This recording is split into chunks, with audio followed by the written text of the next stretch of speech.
Olá pessoal, tudo bem? Estamos aqui mais um encontro. Hoje nós vamos conversar um pouco sobre o papel da mediação. Tudo bom? Tudo jóia? Muito bom tê-los aqui conosco. Daiane, acredito que seja a irmã de Jamília, Lê, Elvira, Luara, Rodrigo. Ai, que bom tê-los aqui conosco. Muito bom, viu? Hoje a gente vai falar um pouquinho, né, sobre a importância da mediação numa linha de trabalho bem interessante, que é na perspectiva de Lúria. E hoje o nosso encontro é com Jamile, né, lá do Instituto Lúria. Eu tenho um prazer em tê-la conosco. Meus amigos aí também, Camila, Caio. Ai, é muito bom ter todos aqui conosco. Só aguardar um pouquinho a Jamila entrar, para que a gente possa começar esse bate-papo. Estava lá acompanhando, né? Caio e Maria Elvira, na live deles, muito bacana, né? A importância dessa questão do brincar na educação, extremamente válido. Válido e importante, né? Que tenhamos essa atenção mesmo. Então, foi fabuloso, né? E poder contribuir um pouquinho mais também com esse momento aqui é muito, muito importante para nós. Deixa eu aguardar aqui nossa convidada chegar. Mara, tudo bom? Maravilha.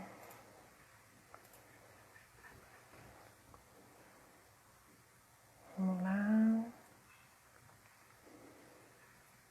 Falta a nossa convidada.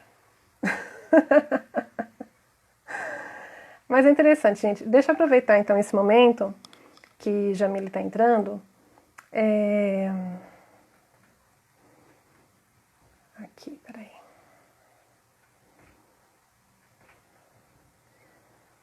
Deixa eu só. Aqui.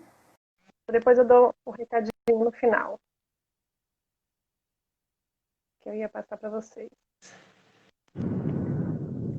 Aê! Tudo bom, Jamile? Tudo bom, Erika? Tudo em paz, graças a Deus. Estava aqui recepcionando nossos convidados, né? Já vi muita gente conhecida, muita gente querida, Que né? bom. Que compartilha desse movimento com a gente em prol do desenvolvimento dessas crianças, dessas pessoas.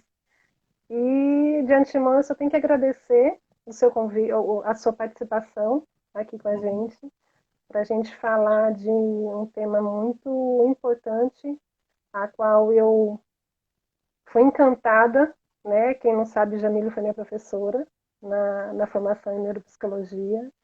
Ela, Caio, eu tive o prazer de conhecê-los e trabalhar junto com eles atualmente. E eu acho muito importante a gente estar falando, né, sobre esse tema, especificamente na linha, né, histórico-cultural, que a gente precisa realmente mostrar um pouco, né, sobre esse olhar, né, social, cultural para a sociedade e o quanto que é importante para esse desenvolvimento. Mas gostaria que você se apresentasse também. Sim. Eu que agradeço, Erika, pelo convite. Um prazer grande estar falando aqui com você, né? Você foi uma aluna tão querida, né? Bom que todos os alunos fossem como você, né? Tão Obrigada. dedicada aí. Então, eu sou Jamile, né? Sou psicóloga, fiz mestrado em neuropsicologia. Meu mestrado foi na abordagem histórico-cultural, né? No México. A gente, bom, toda a formação, né, é voltada para essa parte da psicologia histórico-cultural, e é isso que o Instituto Lúria busca fazer, né, agora a, promover o conhecimento, né, dessa abordagem que ainda não é tão conhecida, né, aqui em Salvador principalmente, né, no Brasil não tanto, mas em Salvador então, a nossa intenção, né, do Instituto Lúria é bom a gente realizar cursos, né, e atendimentos nessa abordagem com essa intenção, né, de divulgar mesmo essa teoria. Né? Então, para mim é sempre um prazer estar falando da teoria, porque esse é o nosso objetivo. E é muito importante, né, Jamile, porque assim, nós que trabalhamos com com a formação, né, com o desenvolvimento dessas crianças, a gente tem que pensar, acima de tudo, que nós estamos lidando com o ser humano, né, que ele não é desconectado de um ambiente cultural, ele não é desconectado de uma sociedade, e o quanto que isso interfere, né? Então, quando eu fui apresentada, né, nessa linha histórico-cultural, foi até, vocês sabem, minha tia Nádia, né, que falou de vocês, eu desconhecia realmente, e assim, eu fiquei encantada, porque é tudo aquilo que eu acredito, é tudo aquilo que eu estava buscando dentro de uma formação, e que, como você colocou, né, principalmente aqui na Bahia, é muito pouco divulgado mesmo. Então, eu acho muito importante que a gente fale mesmo sobre essa abordagem, sobre essa forma, né, de olhar o sujeito, porque não tem como a gente desconectá-lo de onde ele está inserido, né? Então, é muito importante, ainda mais Lúria, né? Porque eu falo isso com muita propriedade em função da base da pedagogia, da psicopedagogia, porque não se fala em Lúria nessas formações, né? E o quanto que ele tem um papel importante para que entendamos como que é todo esse desenvolvimento, né? Toda essa forma de desenvolvimento cognitivo da criança, dentro da sua forma de olhar o processo de aprendizagem. E hoje nós escolhemos, né, esse tema, a mediação, justo na perspectiva luriana, porque é algo que a gente precisa realmente estar focando, estar fazendo esse olhar mais apurado, para que a gente possa realmente contribuir de uma forma muito mais, como que eu posso dizer, que promova realmente esse desenvolvimento, né, de uma forma muito mais natural para a criança. Né? Então, para quem ainda não conhece, porque eu sei que muita gente não conhece Lúria, pelo menos dentro da minha área da psicopedagogia, é muito pouco falado. Né? Ele foi praticamente o pai da neuropsicologia, né, Jamile? Né? Ele que foi, junto com Vygotsky, construindo um pouco essa psicologia histórico-cultural. Né? Ele é soviético, um psicólogo muito importante e que trouxe realmente essa visão, né, histórico-cultural. E eu gostaria que agora você tomasse a palavra e aí falasse um pouco mais para a gente sobre essa formação mesmo, né, esse desenvolvimento social das funções psicológicas superiores, como que isso acontece, né, como que a mediação ela está ali envolvida para que a gente possa promover isso nas crianças. Agora a palavra é toda sua. Vamos começar então. Então, dentro dessa perspectiva histórico-cultural, a gente tem, né, a ideia de que as funções psicológicas superiores, elas se desenvolvem de forma, tem uma gênese social, né? Essa gênese social, ela é explicada de acordo com 3 etapas, né? Na verdade, para falar de mediação, né, é importante a gente trazer a ideia de processo, né? Como é o processo de aprendizagem. Né? Então, por exemplo, no primeiro momento, na primeira etapa do processo de aprendizagem, ela é interpsicológica. O que ele diz que, né, Vygotsky traz, né, de ser interpsicológica? Ele traz que, no primeiro momento, a aprendizagem ela é compartilhada. Tá? Então, esse momento de compartilhamento é o momento onde está, por exemplo, com o professor, onde está com um colega que tenha mais conhecimento daquilo que está sendo aprendido. Pode ser com um livro, né? Atualmente, né, a gente tem aí formas como questões tecnológicas, né? Vídeos, lives e tudo mais. Ainda mais agora, né? Até demais. Então, esse é o momento inter, né? Onde acontece esse aprendizado compartilhado. Né? Então, é esse compartilhamento que faz com que a criança possa ser inserida, né, a criança ou qualquer pessoa, né? Que quando a gente fala de aprendizagem, a gente costuma falar de criança, né? Mas não necessariamente a gente está falando de criança. Então, quando a gente fala de aprendizagem, a gente aprende o tempo todo, né? Ao longo da nossa vida, a gente está em constante aprendizagem, graças a Deus, né? Graças a Deus, com certeza. Então, assim, e a gente precisa disso, né? Precisa. Então, assim, em todos os momentos de aprendizagem, a gente passa por essas 3 etapas que foram descritas, né? Então, esse primeiro momento, que é interpsicológico, depois passa para o momento extrapsicológico, que ainda é externo ao sujeito, por isso que é extra, só que já não necessita ser compartilhado, é a própria criança se utilizando de instrumentos, né? Que é uma outra questão que a história cultural traz bastante, né? Que é o uso de instrumentos. Então, a gente pode entender, por exemplo, instrumentos como... a gente pode entender, por exemplo, no processo de aprendizagem da matemática, né? Então, a gente tem as tampinhas de garrafa. Né? Então, a criança ainda naquele momento, ela não consegue dizer quanto é 2 mais 3. Mas se ela usar as tampinhas como instrumento, ela vai conseguir dar essa resposta se utilizando de instrumentos externos. Né? Então, esse é o momento extra, né, psicológico. E passa a ser intrapsicológico no momento que essa aprendizagem é interiorizada, ou seja, a criança se apropria desse conhecimento e passa a ser interno. Né? Então, a criança, por exemplo, nesse exemplo que eu dei, né, do 2 mais 3, então a criança já não precisa mais nem de um outro que dê a orientação para ele, nem de tampinhas para contar, ela já pode responder a essa pergunta sem necessidade de nenhum instrumento, nenhuma mediação. Né? Que aí ela já se apropriou daquele conhecimento. Aí é a etapa intrapsicológica.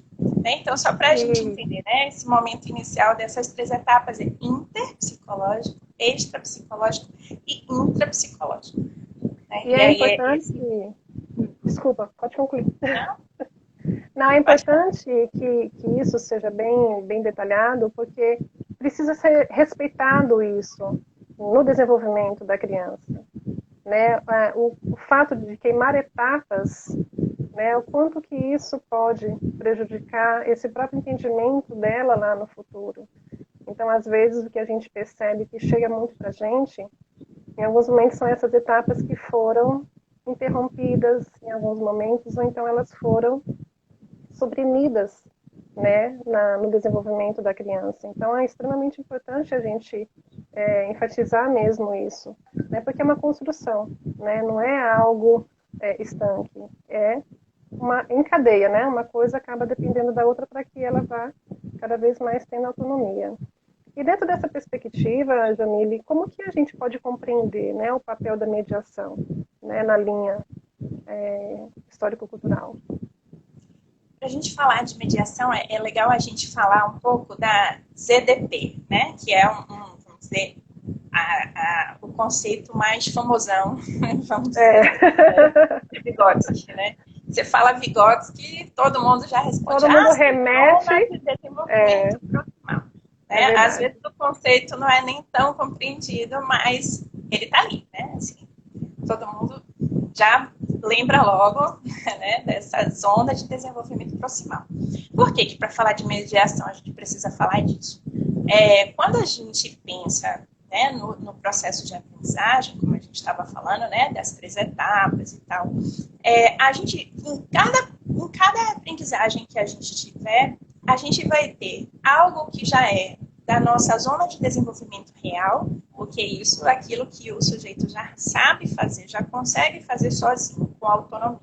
Né? Então, vamos dizer que já seria aquele intrapsicológico, né? Que a gente disse nesse instante. Então, assim, a zona de desenvolvimento real é isso que ele já sabe fazer com autonomia.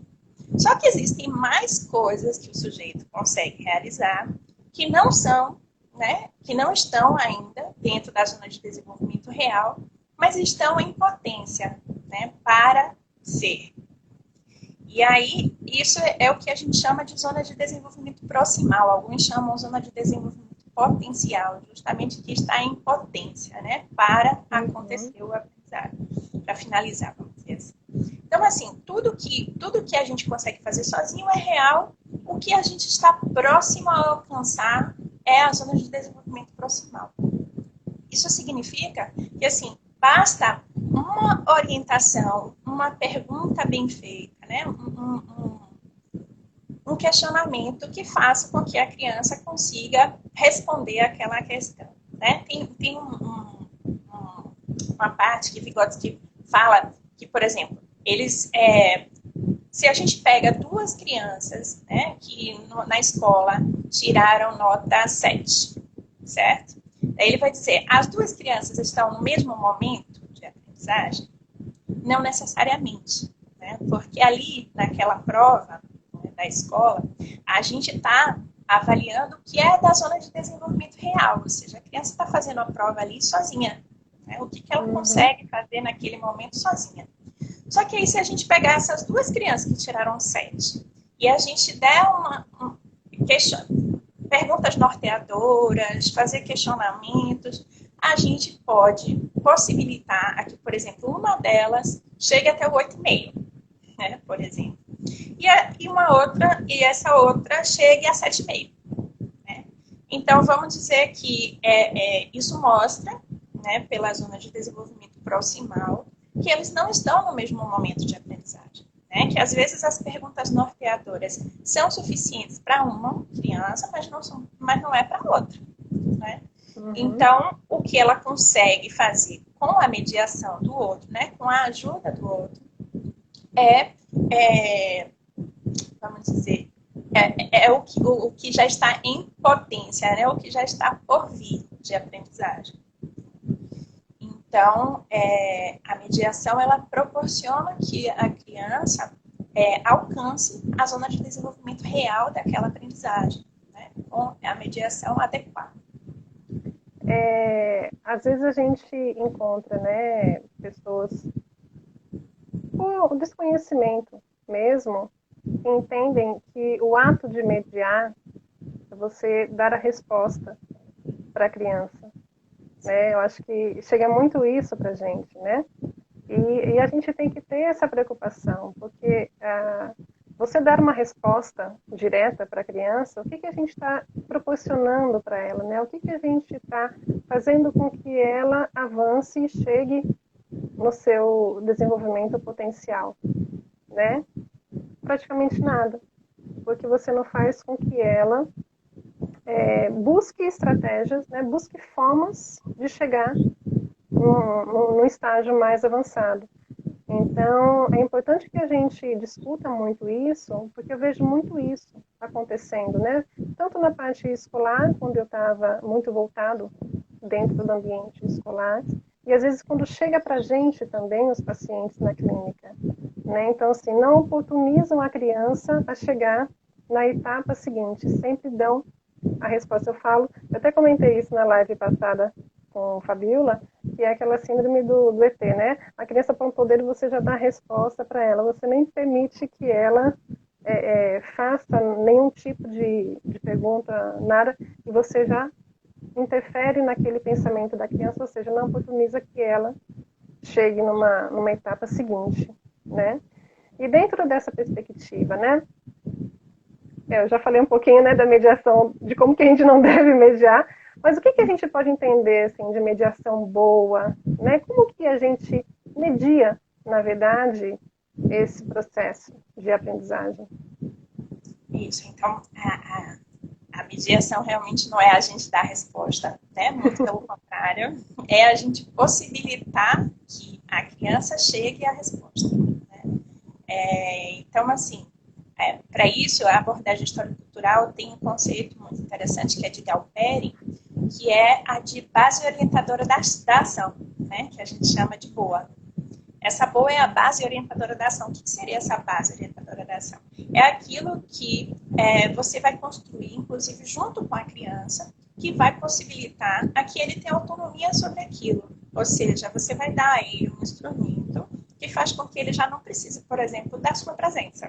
Né? Então, uma boa aprendizagem é aquela que possibilita que o menino possa realizar aquilo sem a sua presença, né? Então, você dá a ele as armas, vamos dizer assim, para que ele consiga a resposta. Então, por exemplo, a base orientadora da ação, ela é uma proposta de Del Perry, né, que vai trazer o seguinte, se você oferece, por exemplo, vamos pensar num jogo de cartas, né? Você quer ensinar o menino a fazer um jogo de cartas, você pode recorrer à base orientadora da ação. Como que você pode fazer isso? Você tem que pensar com ele, né, se é um jogo que ele já jogou, né, e que não tem aí muita habilidade, mas você quer reforçar essa habilidade, você vai construindo com ele quais são os passos para esse jogo, né? E aí vai fazendo tipo o próprio, as instruções, né? Uhum. E só que vai construindo junto com ele, né? E aí, ao longo do jogo, vocês vão observando, né, se aquelas ações que vocês combinaram que seriam essas, né, adequadas para o jogo, se essas ações estão sendo eficientes na hora da realização do jogo. Então, é o momento também que você está verificando se está sendo adequada aquela orientação, né? E ao final você verifica, né, se foi feito tudo que, né, foi realizado. Uma vez eu fiz uma boa, né, construí uma boa, que é a base orientadora da ação, junto com uma paciente minha que estava super motivada em começar a fazer suco com a mãe. Então, aí eu falei, tá bom, vamos construir, então, né, quais são os passos para a gente fazer um suco? Ela está fazendo um suco de limão. Então, a gente, tá, vamos pensar, né, para fazer um suco de limão, o que a gente precisa fazer? Começa da onde, né? Então, ela pensar, né, ela fazer mentalmente toda a construção de como é. Na verdade, só em construir a boa, né, já possibilita a ela grande aprendizagem daquele processo, né? Porque ela tem que pensar, ela tem que antecipar todas as ações necessárias para ela realizar aquilo. Então, aí, né, no suco de limão, ela pensou, poxa, primeiro eu tenho que pegar uma faca, eu tenho que pegar o limão, né? Então, assim, tem que ir construindo desde o iniciozinho, né? E aí, o que você faz depois e tal. Então, isso pode acontecer em qualquer tipo de aprendizagem, né? Você construir boas, né, que possibilitam, é uma lista, né, de orientação que possibilita ao sujeito a realizar uma ação sem que necessariamente em outros momentos você precise estar presente, né? E ela acaba generalizando, né, Jamile? Para outras atividades, como você mesmo colocou, né? Ela realiza sem a nossa presença, porque é a generalização, né? Que o Na que a gente verdade, trabalha. a boa eficiente mesmo, né? Uma boa eficiente, ela tem que possibilitar isso, né? Que a criança generalize aqui.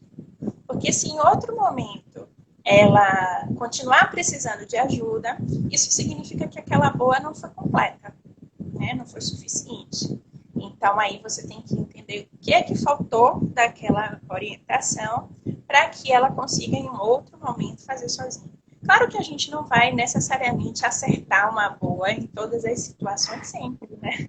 A gente pode planejar de uma forma e a gente pode ir ao longo do processo, inclusive, ir percebendo que falhas tinham ali e poder ir preenchendo elas. Uhum. Para poder orientar da forma mais adequada. Agora, Jamile, você traz, né, essa orientação, que é extremamente importante para esse desenvolvimento. Agora, fica aquela questão, né? Como que a gente faz isso no ambiente escolar, né? A gente sabe que a mediação ela faz parte do processo educacional. Lógico que dentro do universo da clínica é tudo muito controlado, né? Dentro desse set é muito controlado. Como que a gente pode levar isso, né, para o ambiente realmente prático, né, da escola, da sala de aula, ainda mais naquela etapa que a gente sabe que proporcionar isso para a criança tem um efeito a longo prazo muito positivo. Eu falo da educação infantil, né, porque é extremamente importante que a gente trabalhe muito focado nessa questão da mediação na educação infantil, que a gente pode até neutralizar algumas coisas que podem vir a aparecer no futuro, né, de algumas dificuldades, de algumas maturidades, de algumas funções como que a gente pode, né, fazer isso dentro desse universo? Na verdade, sim. A gente pensa que isso é uma coisa que só é possível dentro do espaço clínico, né? Que você está sozinha ali com a criança. Mas, na verdade, ela pode ser muito funcional justamente dentro de uma sala de aula com mais pessoas, porque isso, vamos dizer que possibilita a que essas crianças tenham mais autonomia e necessitem menos da presença do professor, né? Só que, obviamente, em momento inicial, ela vai dar mais trabalho, né? Que é o quê? O professor construir junto com a turma qual seria a base orientadora para aquela ação, né? Ou pensar instruções que possam, vamos dizer, que possam servir de forma mais generalizada, né? De conhecimento. Então, por exemplo, se a gente pensa na alfabetização, né? Se a gente trabalha com palavras, a gente está oferecendo a construção, né, do léxico, ela vai estar ampliando esse léxico, mas se ela se submeter a uma palavra que ela nunca viu, ela vai ter dificuldade de ler, né? Porque ela nunca viu aquela palavra. Então, assim, se você oferece a ela a unidade de análise, né, que no caso seria a correspondência fonema-grafema, né, aí você possibilita aquela criança em que qualquer palavra que aparecer a ela, ela vai recorrer a esse instrumento que ela adquiriu, né, que é esse conhecimento dessa correspondência fonema-grafema, e ela vai poder ler uma palavra desconhecida. Inclusive, ler uma palavra, uma pseudo-palavra, inclusive ler, por exemplo, uma bula de remédio, né, que tem aqueles nomes escabrosos lá, que nunca está no nosso léxico. Né? Então, com certeza. Que necessariamente a gente vai ter que recorrer à leitura som por som, né? Então, assim, quando você oferece essa possibilidade de que a criança tenha acesso à unidade de análise, né? Ela vai poder generalizar muito mais fácil, né? Então, na escola, bom, Vygotsky traz muito essa coisa de organização de atividades ou junto com pares mais capacitados, vamos dizer assim, né? Então, assim, de as crianças poderem, elas, as que estão com maior desenvolvimento, poder ser mediadoras também, né? E essas crianças que estão com mais dificuldade serem ensinadas, né? Por essas crianças. Não é que a gente vai transferir, né, o papel do professor para o da criança, mas assim, o professor está ali, né, orientando, mas se a gente tem como fazer essa organização por grupos, né? Porque perceba que os dois estão ganhando, né? Aquele menino que já está mais avançado, já está mais ali na frente, isso acontece muito, né? Aquele menino que já sacou tudo, já sabe, ele fica muito sem paciência, por exemplo, né? Para estar ali na aula, porque já ficou para ele sem graça. Né? Não tem mais sentido, né? Ele já aprendeu tudo. Isso, então ele fica, né, desestimulado. Então aí você dá a ele uma função, né, e mostra a ele, inclusive, o quanto que o fato dele já ter aprendido é uma vantagem, né? Uma coisa interessante. Valoriza aquilo que ele fez e oferece a ele a possibilidade de ser mediador. E a gente sabe o quanto que a gente aprende sendo professor.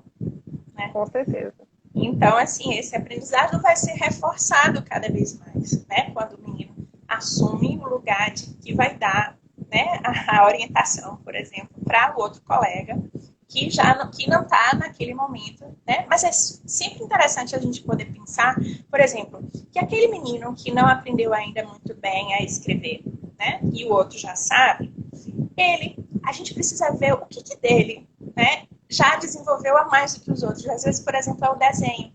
E a gente pode colocar ele também na posição de orientador para não ficar naquela coisa de que aquele menino é sempre o que não sabe. Né? Então, aí a gente tem que estar atento para virar e falar assim, olha, agora, né, quem é o que sabe é esse aqui, né? Que está aí, que faz um desenho maravilhoso, faz uma pintura maravilhosa. E é o real dele, né? Sim. Que é o real que ele vai ter a oportunidade de compartilhar também, aquilo que ele sabe fazer com maestria. Isso, então a gente tem costume, né, na verdade, em educação, de supervalorizar as questões mais de letramento, né? Uhum. E a gente acaba valorizando aquelas crianças que já desenvolvem mais rápido essa parte e desvalorizando os que ainda não, né? Mas é importante também, dentro de uma sala de aula, que o professor esteja atento para o que aquele menino que ainda não aprendeu isso consegue oferecer para os outros, né? Eu tenho uma criança que ele está muito atrasado, né, na alfabetização. Bom, nós temos muitas, né, crianças assim, mas que ele tem uma criatividade imensa, assim, cria histórias lindamente, né? Então, uma vez que eu fui conversar com a escola dele, eu falei, por que não põe ele, né, para mostrar que tanto ele sabe aí, né, como ele constrói bonito uma história, né, valorizar aquela história dele, colocar essa história ilustrada e montar aquela história e entregar para os outros colegas, né, para ver como que ele construiu aquela história, ele contar aquela história para os colegas, né, valorizar aquilo. Então, assim, dentro da escola, o que é preciso estar atento é isso, né, assim, que eles podem ser mediadores entre eles, né? Claro que o professor está ali para ver como está sendo feita, né, essa mediação. Mas, assim, o professor construindo também junto com a turma as bases orientadoras da ação, quando for possível, né? Junto, discutindo, né? Colocando as etapas e cada um poder ir, né? Junto com aquela base orientadora, que ela pode ser escrita ou ela pode ser com imagens também, se a criança ainda não tem acesso à leitura, né? Então, que ela possa ir acompanhando e ela própria ir se autorregulando, né? Então, isso acaba, inclusive, às vezes, necessitando menos da chamada do professor, né? Vem cá, professor, não sei fazer. Porque ali ela já tem, né, quais são os passos e ela consegue ela mesma ir tendo autonomia sobre aquilo, né? Claro que aí, quando surge uma dificuldade, ela chama. Né? Como? E o quanto que isso se torna significativo também para a criança. Sim. Né? Ela se perceber autônoma nesse processo também, né? E assim, essa dependência total do outro, ou quando necessitar, é apenas para questões de ajustes, de orientações mais direcionadas. Isso é extremamente importante. Isso a gente precisa realmente levar muito para esse contexto, né? Porque ambas as partes ganham. Tanto o professor, que ele vai ter um olhar, um outro tipo de olhar para o grupo como um todo, e a criança também, eu acho que é a que mais ganha, no sentido dela se perceber autônoma dentro do processo educacional dela e podendo também compartilhar o conhecimento que ela tem com o outro. Ele fala muito, né, dessa relação interpessoal, né? Então isso é fantástico, isso é fantástico. É isso, para Vygotsky, toda aprendizagem ela é compartilhada, né? O momento inicial dela é compartilhada, essa é a gênese, né?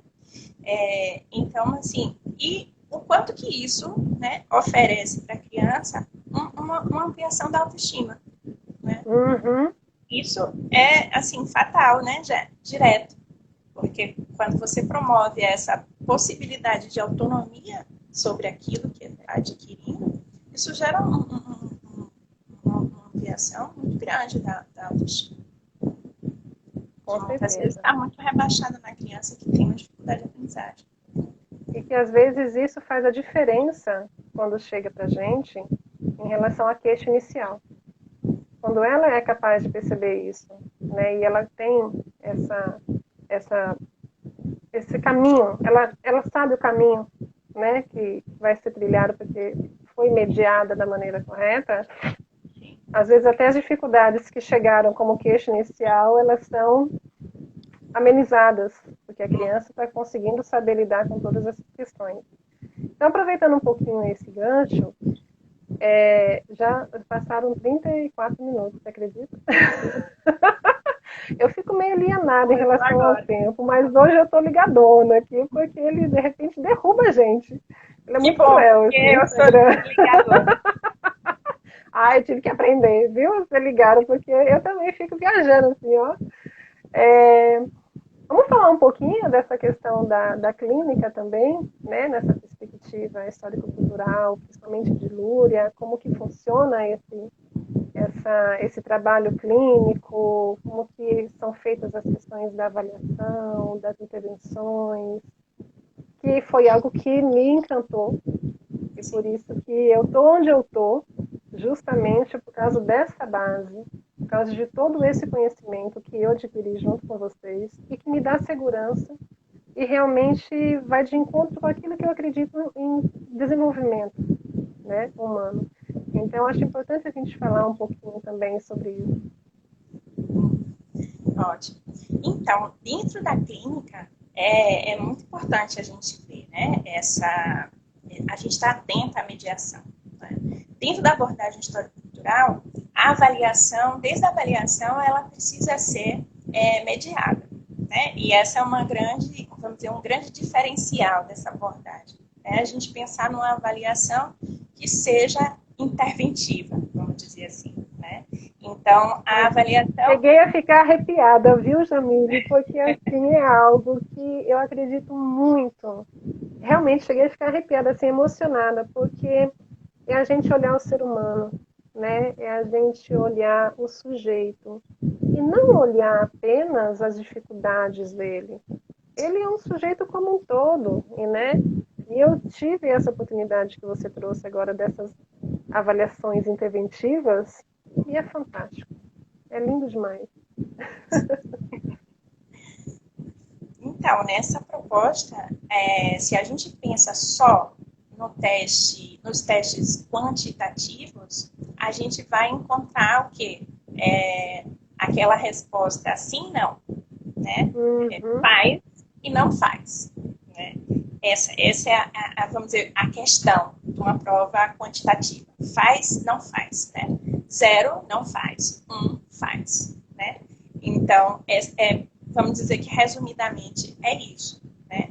Dentro dessa abordagem, a gente não se limita aos testes quantitativos. A gente precisa incluir a questão qualitativa, porque senão a gente está negligenciando isso que o Vygotsky trouxe, que é a zona de desenvolvimento proximal.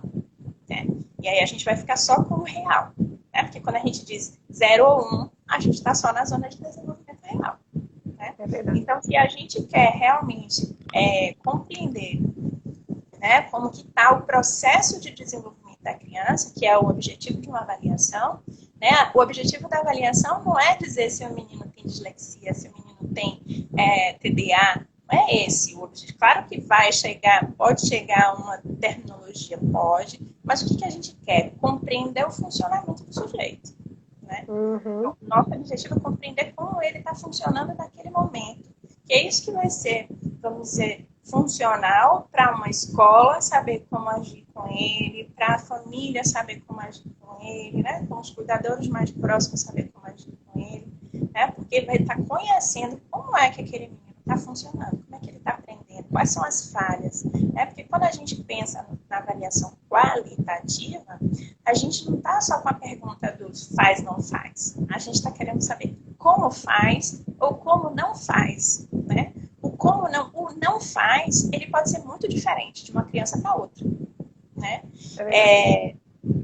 Por exemplo, tem um teste, né, VISC, que é muito usado aí na psicologia, que faz uma pergunta seguinte: diga o nome de 3 oceanos.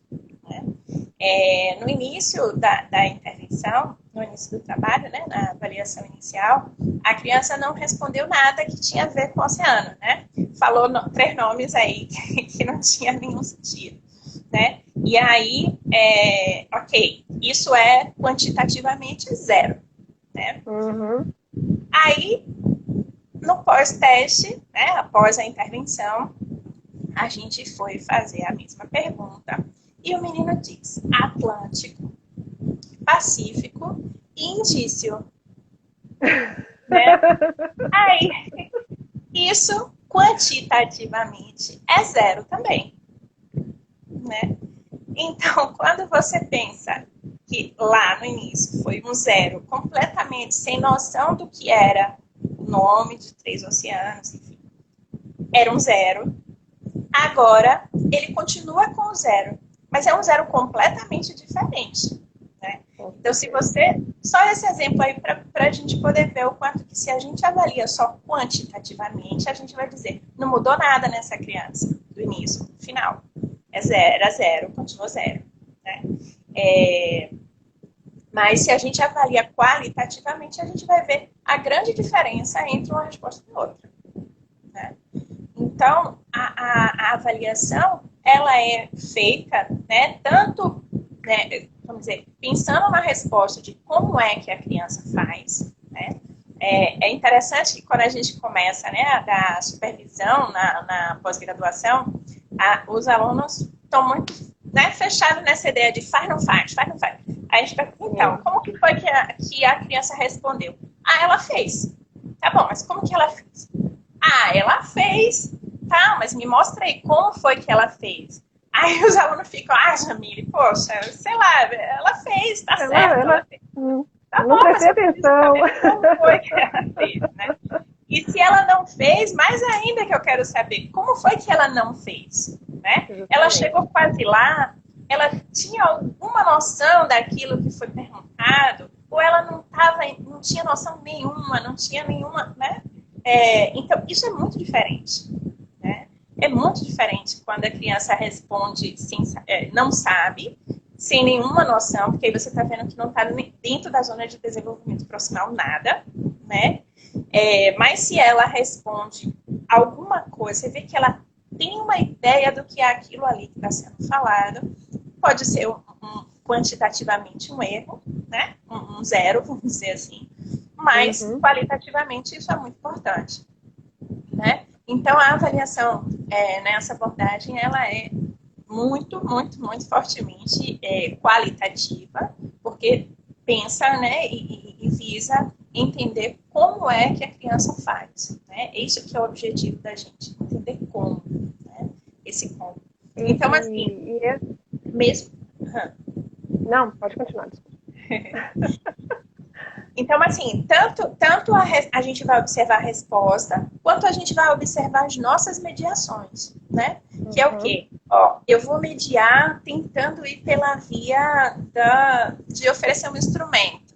Eu vou mediar só com palavra. Eu vou mediar mostrando um modelo, né? Então, o profissional tem que estar muito, vamos dizer, tem que ter um conhecimento muito bom, né? Para saber como é. Claro que isso vai sendo adquirido com a experiência, né?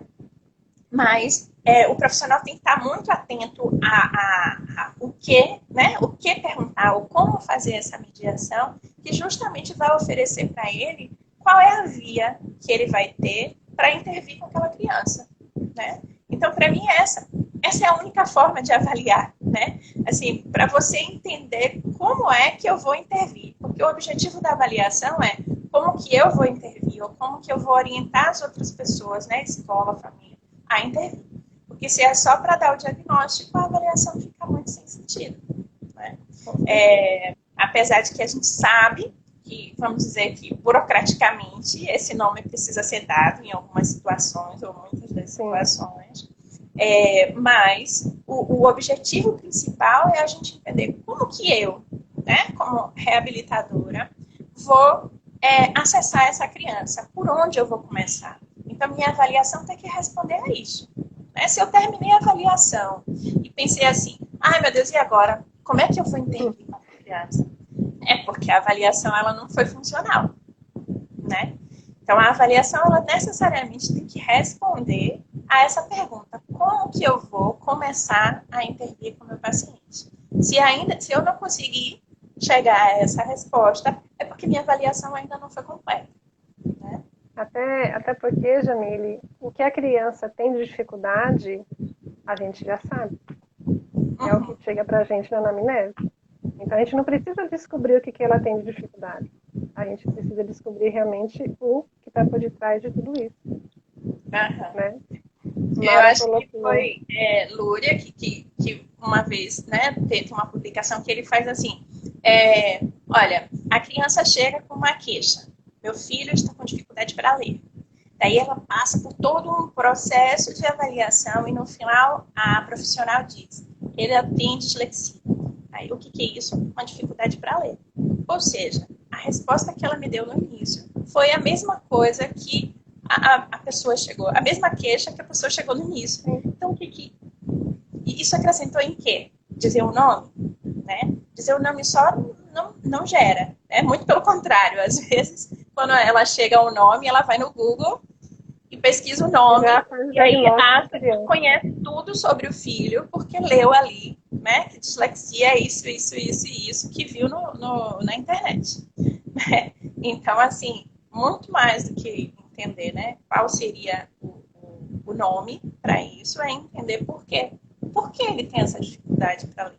Né? O que está emperrando para ele ter essa dificuldade para ler? É essa questão que precisa ser resolvida. E não dizer que tem, né? O que ela já começou dizendo que tinha.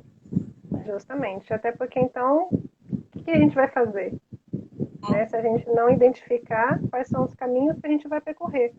Porque se você não identificar, você vai ficar chovendo no molhado, que é o que muitas vezes acontece.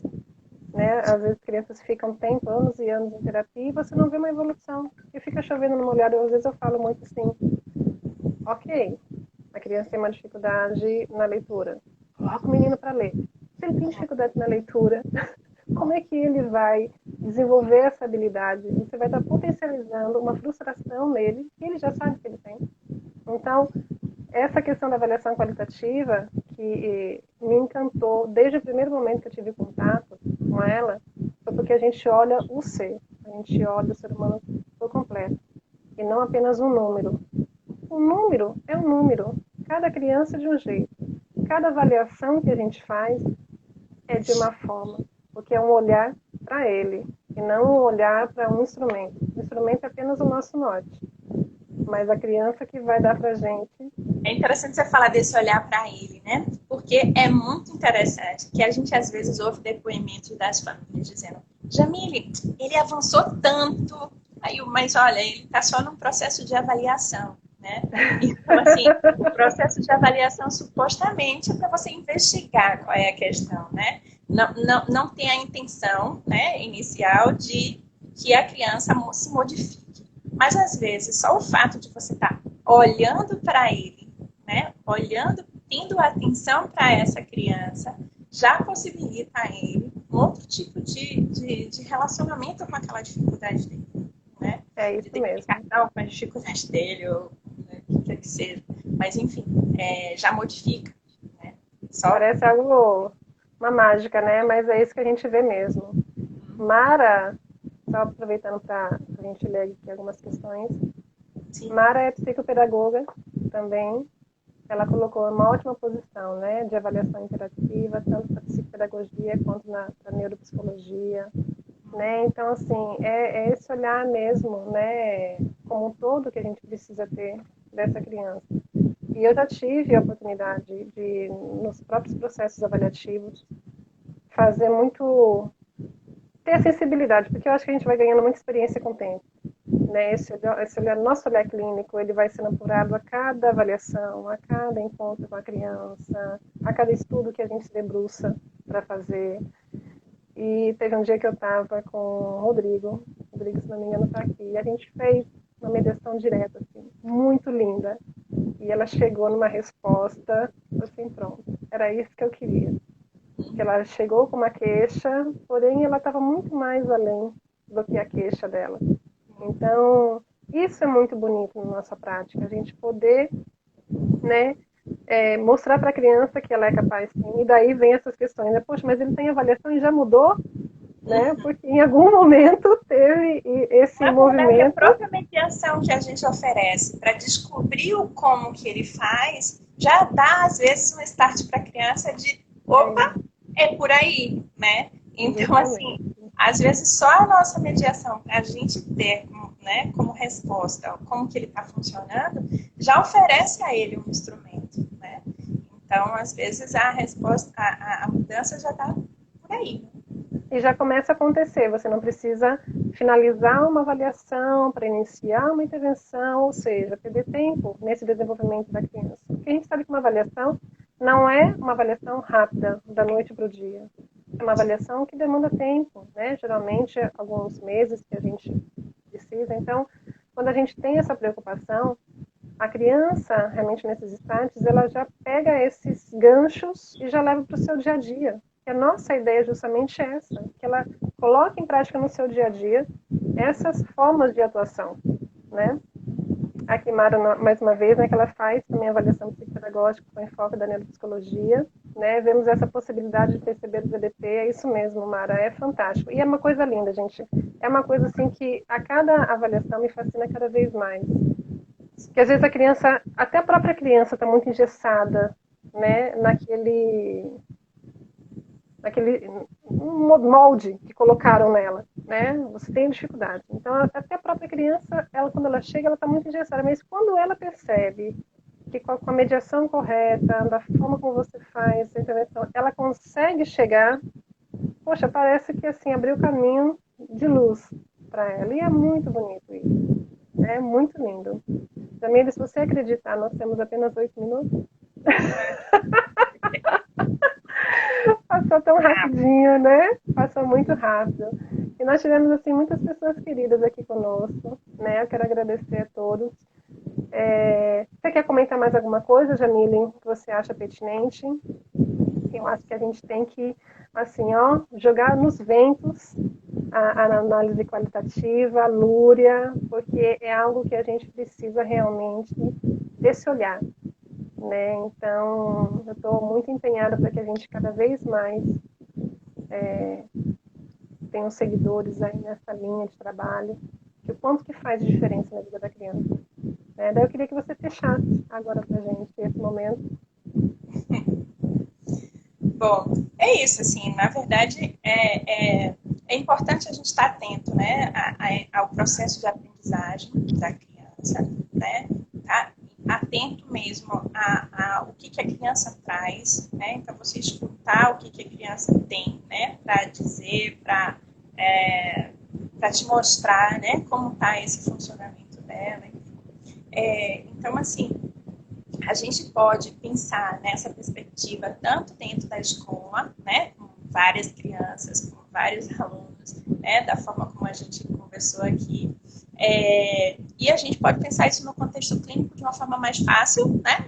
Eu concordo, né, de que é uma forma muito mais fácil dentro da clínica, você sozinha ali com a criança.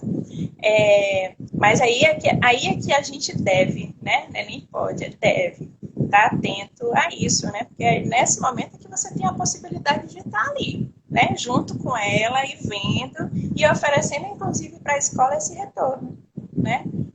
Você teve a oportunidade de estar ali na sala, aquele tempo ali sozinha com a criança. Então, você tem ali um conhecimento que você deve, né? Compartilhando com a família e com a escola, né? Então, enfim, tem muitas coisas aí, né, para a gente conversar. Bastante coisa. Sim.